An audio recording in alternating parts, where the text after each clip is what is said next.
Hello viewers, welcome to Channel 27.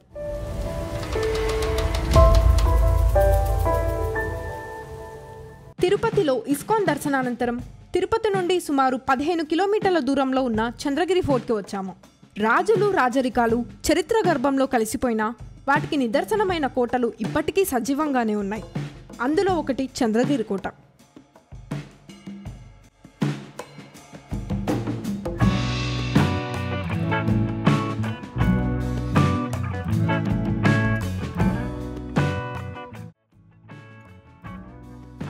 Karveti నగర దేశులైన ఉమ్మటి నరసింహరాజులు చంద్రగిరి కోటను తొలుత నిర్మించినట్లు చరిత్ర చెబుతుంది. నరసింహరాయలు నారాయణ వనాన్ని రాజధానిగా చేసుకుని పాలిస్తుండేవారు. అయితే నారాయణగిరిలో శత్రుభయం ఎక్కువగా ఉన్నందున తన రాజధానిని చంద్రగిరికి మార్చుకున్నారు. నరసింహరాయలు ఒకరోజు తిరుమల ఏడుకొండల వారిని దర్శించుకుని బయటకు రాగానే ఆయన నెత్తిపై ఉన్న తలపాగాను గద ఒకటి తనుకుపోయిందట. దీంతో రాజభటులు గదను వెంబడించగా అది చంద్రగిరి అడవి దాకా వెళ్లి ఒక ప్రాంతంలో దాన్ని జారవిడిచిందట. తలపాగను తీసుకున్న రాజభటులు ఈ విషయాన్ని అంతా రాజుకు వివరించారట.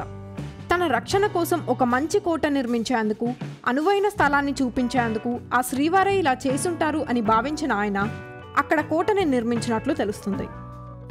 అలా క్రీస్తు శకం 1000వ సంవత్సరంలో చంద్రగిరి కోట నిర్మించబడింది.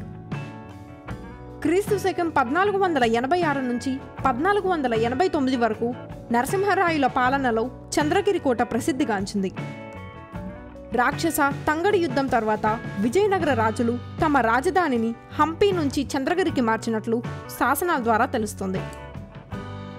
విజయనగర సామ్రాజ్యం యొక్క 4వ రాజధాని చంద్రగిరి. గోల్కొండ సుల్తానులు పెనుగొండపై దాడి చేసినప్పుడు రాయల వారు తమ రాజధానిని ఇక్కడికి మార్చారు. శ్రీకృష్ణ దేవరాయల వారి ఆస్థానములో గల మహామంత్రి తిమ్మరుసు జన్మస్థలం చంద్రగిరి. ఇదొక చారిత్రక కోట. విజయనగర సామ్రాజ్యాధినేత శ్రీకృష్ణ దేవరాయల వారి కాలంలో చంద్రగిరి స్వర్ణయుగ వైభవంతో అలరారింది. రాయల వారి పాలనలో ఇక్కడ రత్నాలు రాసులుగా పోసి విక్రయించారని చెబుతూ ఉంటారు.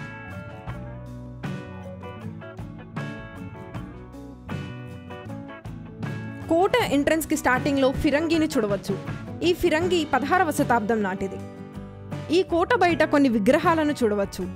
ఈ విగ్రహాల్లో ఏవి కూడా సరైన ఆకారంలో లేవు. ఎందుకంటే విజయనగర రాజుల పరిపాలన తర్వాత నవాబులు ఈ కోటను ఆక్రమించి ఈ విగ్రహాలను ధ్వంసం చేశారని పురాణాల ద్వారా తెలుస్తుంది. అంతేకాకుండా ఈ కోటను ఆర్కియాలజిస్ట్ వాళ్ళు హ్యాండ్ ఓవర్ చేసుకొని ఈ సరౌండింగ్స్లో ఉన్న విగ్రహాలను ఇక్కడ పొందపరచడం జరిగింది.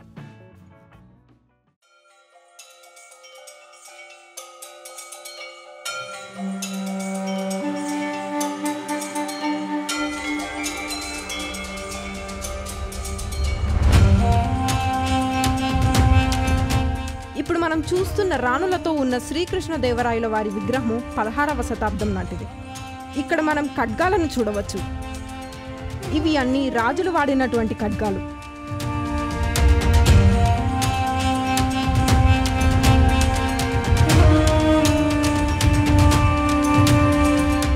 దీన్ని సానరాయి అంటారు. కత్తులను నూరడానికి ఈ సానరాయిని ఉపయోగించేవారు. ఇవి హారతి పల్లెములు. ఇక్కడ మనం గంటని చూడవచ్చు. ఆశ్రదేవరిని కూడా చూడవచ్చు.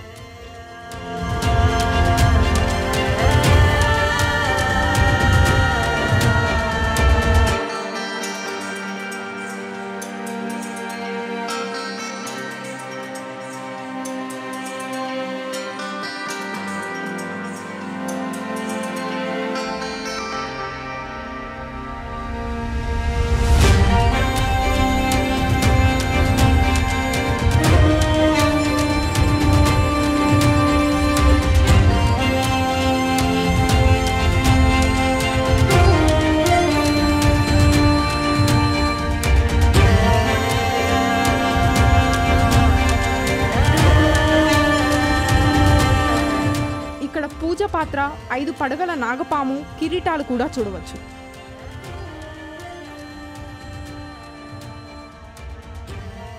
ఇప్పుడు మనం దర్బార్ హాల్లోకి ఎంటర్ అయిపోయాము.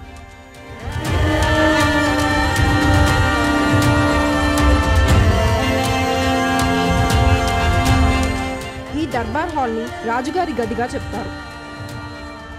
ఇక్కడ విజయనగర సామ్రాజ్య పాలకుల శిలలను చూడవచ్చు. ఇక్కడ అన్ని సైజెస్లో ఉండే ఫిరంగి గుండ్లను చూడవచ్చు.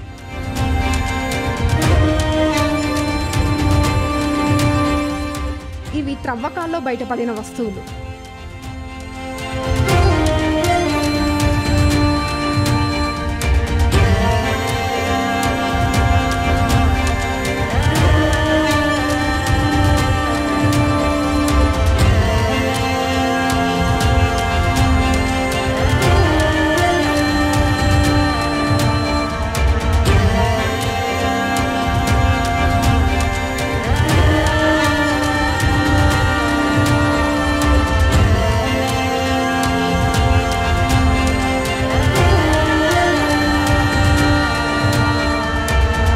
శ్రీకృష్ణదేవరాయల నాటి శిల్పకళా సౌందర్యాలు, వింతలు, విశేషాలు ఇలా తెరిచి చూస్తే ఎన్నో అద్భుతాలను తనలో నింపుకున్న ఈ చంద్రగిరి ఇప్పటికీ వైజ్ఞానికులను ఆలోచింపచేస్తూనే ఉంటుంది.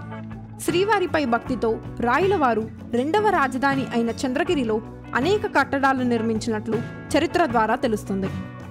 తిరుమల శ్రీవారిని దర్శించినప్పుడు ఆయన ఇక్కడే విడుదల చేసేవారు. ఆ తరువాత 1584 నుంచి 1614 ప్రాంతంలో అరవీటి వంశం రాజులు, 1645 ప్రాంతంలో గోల్కొండ సుల్తానులు, 1758లో కర్నూలు నవాబు సోదరుడు అయిన అబ్దుల్ నవాబ్ ఖాన్ల ఆధీనంలో చంద్రగిరి కోట ఉన్నట్లు శాసనాలు చెబుతున్నాయి. చంద్రగిరి కోటను అర్ధచంద్రాకారంలో ఉన్న కొండ పాదభాగంలో నిర్మించడం వల్ల దీనికి చంద్రగిరి కోట అనే పేరు ఏర్పడింది. ఈ కోట నిర్మాణంలో వాటి సాంకేతికత ఇప్పటికీ అత్యాధునిక ఇంజనీరింగ్ నైపుణ్యానికి ఏమాత్రం తీసిపోలేదనే తెలుస్తుంది. ఇక ఈ కోట నిర్మాణంలో వాడిన వ్యూహాత్మకత మూలంగా శత్రురాజులు ఈ కోటను జయించడానికి వీలు కాకుండా ఉంది. ముఖ్యంగా కొండపాద భాగంలో ఈ కోటను నిర్మించడం వల్ల ఒకవైపు కొండ సహజ సిద్ధంగా రక్షణ కల్పిస్తున్నట్లు అవుతుంది. ఈ వైపు నుంచి శత్రురాజులు ఈ కోటలోకి ప్రవేశించడం దాదాపు అసాధ్యం.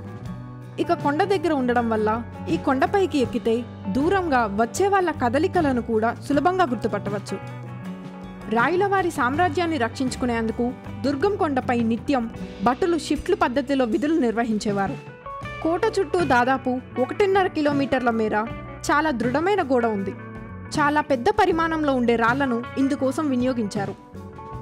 అంత ఎత్తు పొడవు ఉండే కోట గోడకు పెద్ద పరిమాణంలో ఉన్న రాళ్లు వినియోగించడం సాంకేతిక పరంగా అంతగా ఎదగని ఆకారములో ఎలా సాధ్యమైంది అన్న విషయం ఇప్పటికీ అంతుపట్టడం లేదు. ఇక కోటగోడను అనుసరిస్తూ ఒకవైపునకు కండకం ఉంది. అప్పట్లో ఈ కండకంలో మొసళ్ళు వదిలేవారని తెలుస్తుంది. చంద్రగిరి రాయులవారి కోట ముందు భాగంలో ఉన్న ఎత్తైన కొండలే చంద్రగిరి దుర్గంగా పిలుస్తూ ఉంటారు. శ్రీకృష్ణదేవరాయల వారు చంద్రగిరి కోటపై శత్రుముఖాల దాడులకు తెగబడకుండా ఉండేందుకు, ముష్కరు ఆనవాళ్లను కనిపెట్టేందుకు ఈ కొండను ఎంచుకున్నారు. కోట నుంచి దుర్గమ్మ కొండకు చేరుకునేలాగా నాడు 5 కిలోమీటర్ల దూరంలో దట్టమైన అటవీ ప్రాంతంలో దారిని ఏర్పాటు చేశారు. ఈ కొండపైకి వెళ్లే మార్గమధ్యంలో నాటి రాజసం, వారి శిల్పకళాకృతులు నేటికి సజీవ సాక్షులుగా దర్శనమిస్తూ ఉన్నాయి. ఎంతోమంది రాజుల పాలనకు సాక్షిభూతంగా నిలిచిన ఈ చంద్రగిరి కోటలో రాజమహల్, రాణిమహల్ అనే 2 ప్రధాన రాజప్రసాదాలు ఉన్నాయి. కానీ ప్రస్తుతం సందర్శకులకు రాణిమహల్ అందుబాటులో లేదు. కేవలం రాజమహల్ మాత్రమే అందుబాటులో ఉంది. వీటిలో రాజమహల్ దాదాపు 160 అడుగుల పొడవు, 50 అడుగుల వెడల్పుతో, 95 అడుగుల ఎత్తుతో అత్యంత సుందరంగా నిర్మించబడింది. ఇంత పెద్ద కోట నిర్మాణంలో ఎక్కడా కూడా కలప వినియోగించకపోవడం ఈ కోట ప్రత్యేకత అని చెప్పవచ్చు. ఈ కోటను సున్నం, ఇసుక, పెద్ద సైజు రాళ్లను మాత్రమే నిర్మాణంలో ఉపయోగించారు. హిందూ, మహమ్మదీన వాస్తురాయులను తలపించే విధంగా ఈ కోట నిర్మాణం జరిగింది. 1988వ సంవత్సరం నుండి రాజమహల్లో మ్యూజియంను ప్రారంభించారు. చంద్రగిరి వైభోహాన్ని తెలిపే శాసనాలన్నీ చంద్రగిరి కోట మ్యూజియంలో మొదటి అంతస్తులో చూడవచ్చు. ఇక రాణిమహల్ చాలా వరకు పడిపోయిందనే చెప్పవచ్చు. పేరుకే రాణిమహల్ అని ఇప్పుడు పిలుస్తున్నారు, కానీ దాని వాస్తుని బట్టి ఇది ఒక గుర్రపు శాల కావచ్చు అని అక్కడి బోర్డులో రాసి ఉంది. పురావస్తు శాఖ ఆధీనంలోకి వచ్చిన తరువాత కొంతవరకు దీనిని బాగు చేశారు. రాణిమహల్ వెనుక కొంచెం దూరంగా కోట నీటి అవసరాల కోసం ఒక దిగుడు బావి ఉంది. దీని నుండి అంతఃపుర అవసరాలకు నీటిని సరఫరా చేసేవారని తెలుస్తుంది. అంతేకాకుండా సాంకేతికతకు హ్యాట్స్ ఆఫ్ చెప్పకుండా ఉండలేము. ముఖ్యంగా కొండపై ఉన్న 2 చెరువులకు కింద ఉన్న పెద్ద చెరువు నుంచి నీళ్లను ఎటువంటి యంత్రం లేకుండా పంపించడం మనల్ని అబ్బురపరుస్తుంది. ఇక ఈ కోట నిర్మాణంలో అప్పటి రాజులు చూపించిన వ్యూహాలు కూడా ఎంతో అబ్బురపరుస్తున్నాయి.